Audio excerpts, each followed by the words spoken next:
Hi, it's your Star Goddess. So today, this topic video is going to be about charging things with spirits, with energies, intentions, etc.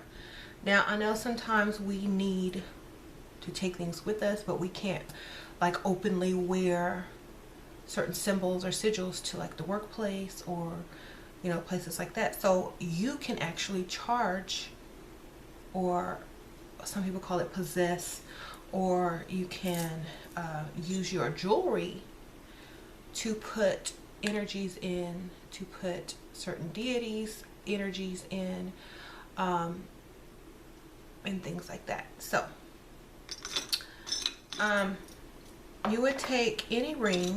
You could take any ring, it doesn't matter. Well, this ring is already like representing like Baron Samedi or one of the Getty, because you see it has a cigarette, the glasses, and the purple hat. Now I bought these from this little store, like where they sold like a bunch of just random jewelry for like $4 and $5. I don't even think they knew what this was. They just had a bunch of them. It is costume jewelry, as you can see, but it does represent, you know, this the Baron and also the Getty. So, but you can charge any old ring. You know, this is my birthstone. I can charge this with since it's aquamarine, I can charge this with the energy of Yamaya. You know, I can set this on the altar and get all the energy and take her with me through this ring. Okay. And it doesn't have to be a real stone. Like if you don't have a lot of money and you just want to use something like this. This is glass.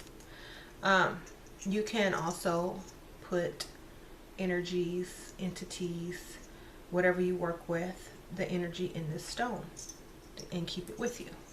You know, since it's purple, this would also be good for Bridget, Mama Bridget, Sammy D, any of the Getty. You could use this. So I try to use like color coordinate so I know which one is charged with which.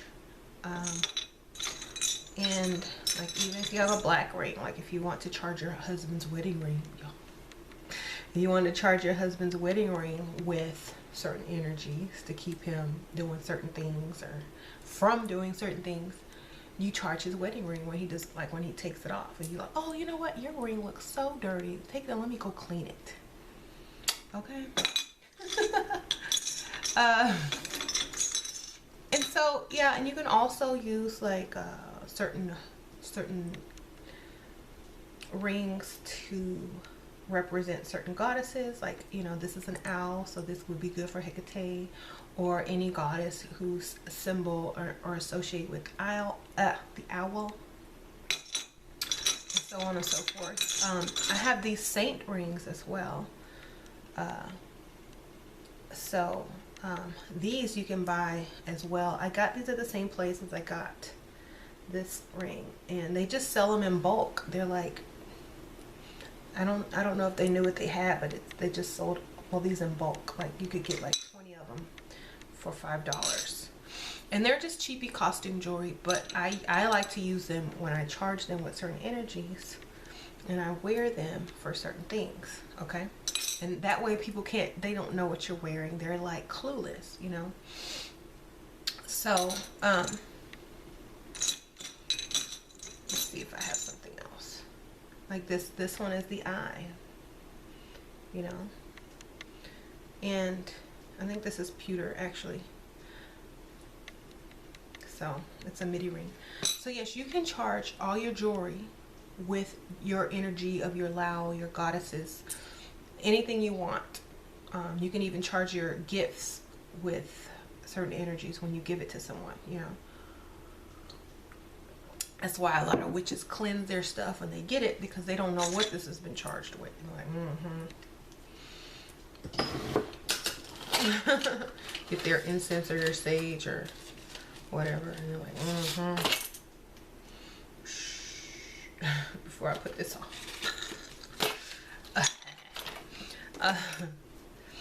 I'm going to show y'all something else. I've had this pendant since I was a child.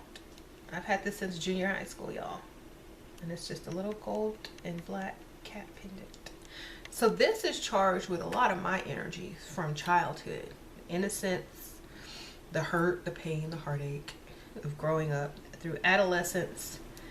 So this has a lot of emotional energy in it. So if I want to feel something, like, because I've grown very numb to certain things, but when I want to feel something, I will wear this or put this in my pocket, because it helps me to get in touch with my emotional side, you know, before I stopped caring so much. So it's always good to have something old from your childhood for that childhood, in a sense, emotional, loving energy that, you know, you used to have. Because they say when adults get older, they're not as sweet and loving and kind and thoughtful as a child. So you want to keep something from your childhood as well to wear on certain days when you need to be more kind, loving, and such like that. Because sometimes you have to fake that and it's not real. But if you have an object that has that energy in it already, you can sort of absorb it back into you and, you know, have it feel more authentic. Okay. So yes, I do have lots of jewelry that I have charged throughout the years, and you can recharge them. They don't have to stay for what you want them to be. You just cleanse them and then recharge them, you know. Like I used to wear this a lot, this tiger's eye. I used to wear this a lot for prosperity and good luck, and it worked. And then I took it off. I haven't worn this in a while because, you know, I haven't been needing it. But whenever I do feel like I need some extra luck and extra prosperity, I will go for my red tiger's eye.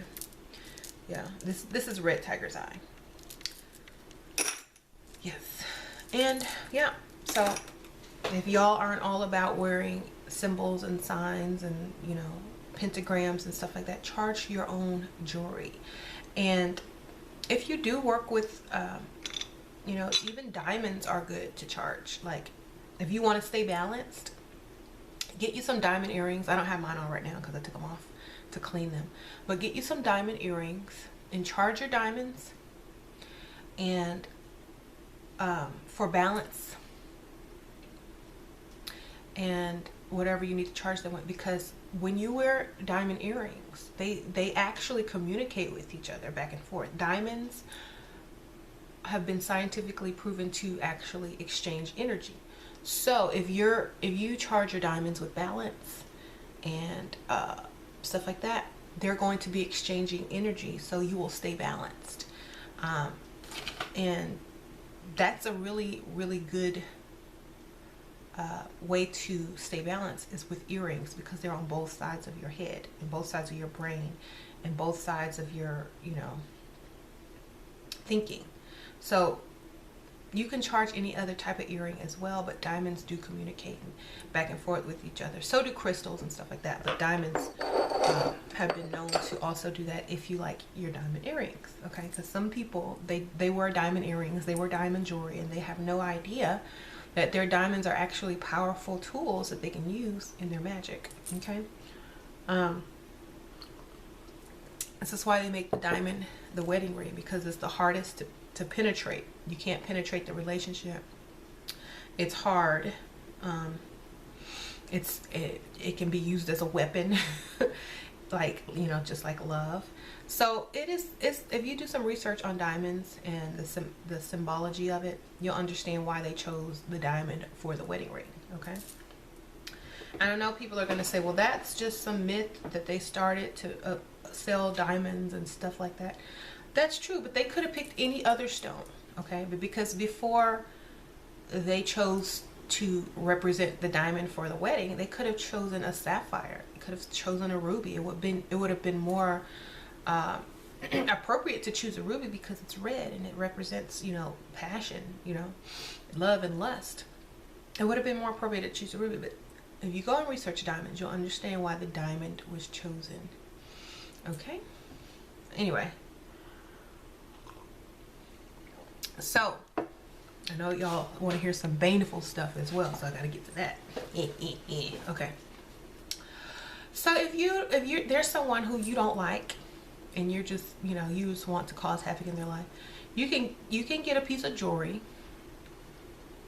or if you can get your hands on their jewelry, or if you buy them a gift, you can actually charge their jewelry with bad intentions, negative energy, lose money, all that kind of stuff. You can put a curse on their jewelry and send it to them as a gift. A lot of people don't know to cleanse stuff when they get it, and they'll just put it right on and be like, okay, well, I got a new piece of jewelry. I look so good, you know. And then, you know, their look might change, their vibration might change, their energy might change, their mood might change, or something like that, and they will not tie it back to this. So, you know, this is how a lot of frenemies work. And I know a lot of people ask me, well, why would you want to do that to another person, and why this and why that? I don't ask why, y'all. People have their own intentions and their own reasons for doing things. I just, you know, let you know that it can be done. It's possible. Okay. I have a lot of people coming on my videos upset at me, mad at me because I'm teaching this and that. But since when is knowledge bad? You know, it's the person and their intention that is bad. It's not the knowledge. Like, I can teach you baneful magic all day, but it is your choice to use it, you know. So I don't understand why people would want to suppress any type of knowledge. It's always good to know both sides of the story, because if it's being used against you, you know what to do. You know, like if someone sends you a gift and you know they practice magic, and I'm not saying this because I don't trust people, I'm just saying this, you know, if someone sent you a gift and you know they practice magic, you're not going to just slip that thing on and be like, oh, I got a new ring. You're going to be like, well, let me cleanse this. Let me put this on my crystal. You know, the negative energy from the post person might have been on it. Or, you know, so if you have positive thinking, you know, I don't want the post office energy on my stuff. Or you might be a little more paranoid and be like, I don't want this person who pretended to be my friend and send me stuff, and they might really be against me. You know, it's all in your mind, how you think, you know. There's things that I will accept willingly, and I don't even have to think about cleansing it because the person is genuine. But then sometimes they're not. So it's good to know both sides of the story so you can make the choice and the decision for yourself, and to cleanse your stuff or not, you know. So I'm not a bad person for teaching baneful magic. I would be a bad person for withholding baneful magic, because you wouldn't know it hit you when it hit you, you know. And you know, I had to block a couple of people because of their comments and harassment. You know, I mean, I don't go on their channel harassing them about what they teach, because like I'm not even subscribed. I wouldn't even subscribe to them. I thought one of them was a man when it was a woman, because I had no idea who they were. And they were so upset at me because I didn't know who they were. They got even more mad. And I'm like, you know what? Block. I'm like, I don't know you. I don't care. Block. So I think sometimes people just want to have a voice, want to be seen, want attention, want to be heard, or they just have their opinion so strong that they don't want people learning certain things for some reason. I don't know why, but whenever someone tells you not to learn something, that's when you should go run and learn it with quickness. Okay, so I just wanted to put that out there, and thank y'all for watching. If y'all have any questions that are really quick to answer, put them in the comments. I have been giving out my email lately to people, and they've been sending me lots of emails about situations and problems. I'm not a psychologist. I'm not a therapist, but I do have a website that I can do advice and spiritual advice sessions with you. If you would like to do that, I can do it over Facebook or via email, and I will link that below as well. So thank y'all so much, and I'll see y'all later. Bye.